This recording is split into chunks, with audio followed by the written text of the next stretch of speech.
Hello and welcome back. I'm Laurie and this is the Live Mindfully podcast. Today I am talking about the knock-on effect, how small changes can have big impacts on your wellness, and why it's important to work your way towards a bigger goal with smaller steps.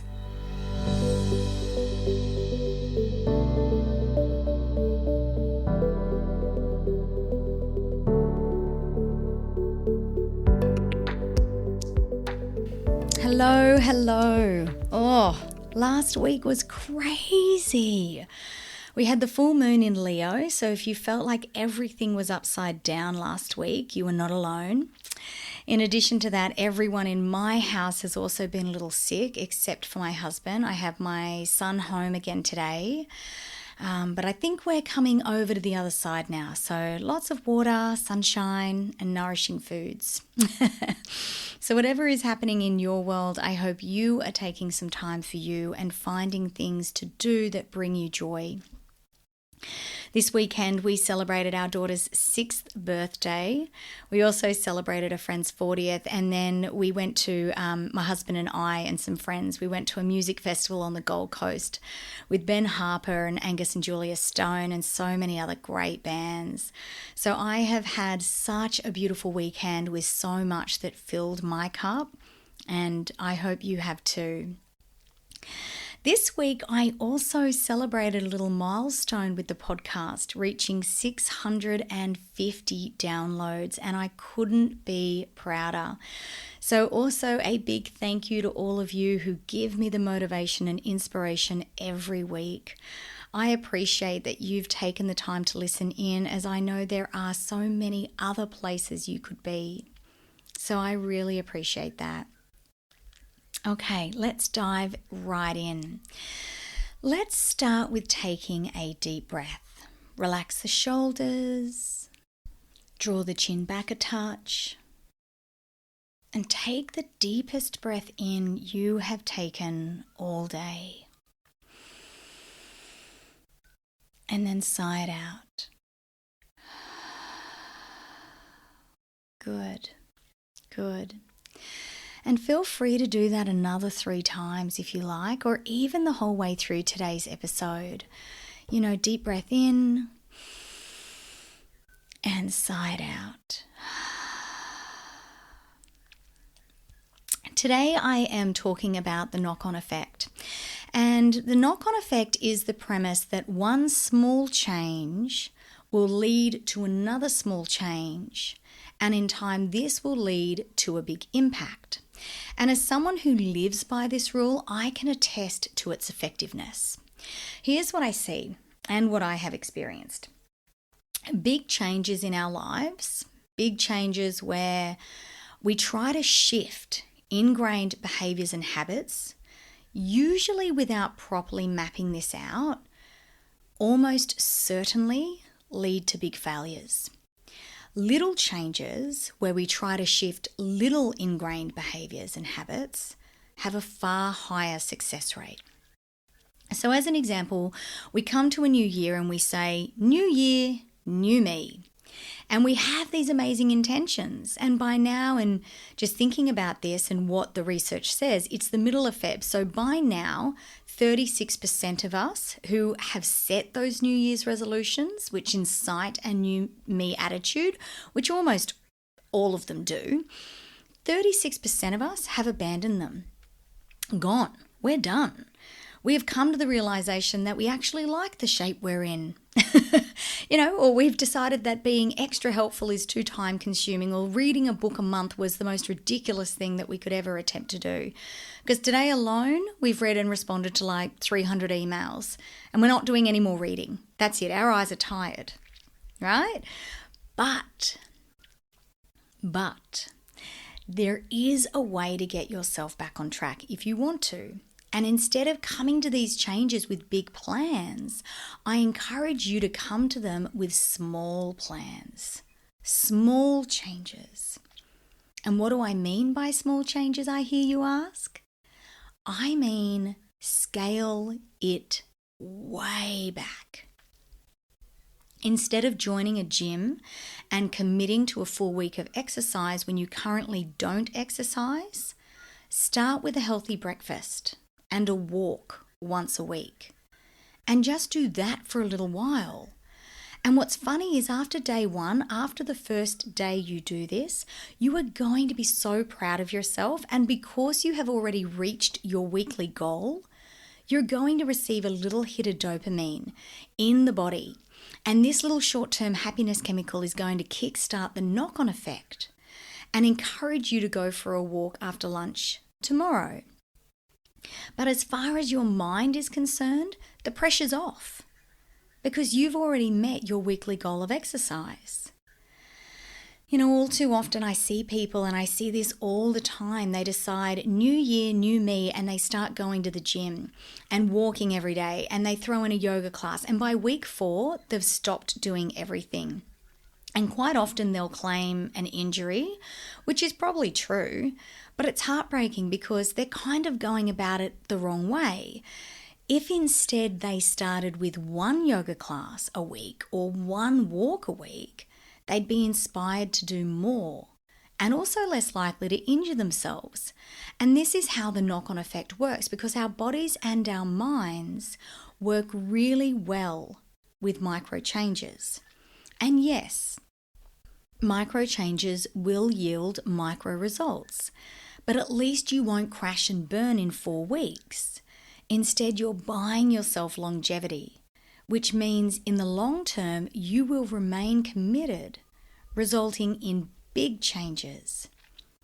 As another example, we know that so much of our health rests on our nightly sleep. And if you're averaging 4 to 6 hours a night and you are constantly tired and you're drinking 2 to 3 cups of coffee before 10 a.m., instead of trying to go to bed an hour earlier, start with 15 minutes. And do this for the whole week. And maybe consider reducing 1 of your cups of coffee. And only do that 1 or 2 days a week as well. And then after about 2 weeks, move your bedtime another 15 minutes earlier. And do that for another 1 or 2 weeks. And keep doing that until you reach your goal of going to bed an hour earlier. You know, if your mind races nonstop, start with 3 minutes of stillness or meditation a day instead of 20. You know, just 3 minutes. And the thing is, if you decide you don't want to progress the goal, then don't. You are still changing a habit of no exercise or little sleep or no stillness to a little bit. And that in and of itself will have an impact. But with the way our body works, when we treat it well, it usually responds positively. And often this encourages us to keep going.